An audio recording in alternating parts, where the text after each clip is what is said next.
In this video, you will learn what are various ways to troubleshoot your Netgear range extender device in case if you are unable to connect to your Firestick or face an error, or maybe a weak signals.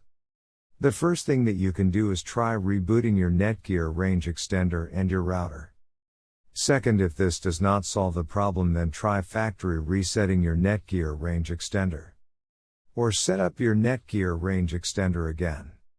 The third thing that you can do is make sure that you are using the latest firmware version on your Netgear range extender. If you do not know how to update firmware, watch one of our videos on it. In case if you are still facing any issue with your Netgear range extender device, get in touch with our Netgear range extender experts for instant solutions. Thanks for watching our video, and do not forget to like, share and comment on the video, so that you never miss any video from our channel. Before heading ahead into the video, in case you are facing any issue with your Netgear range extender device, get in touch with our Netgear experts.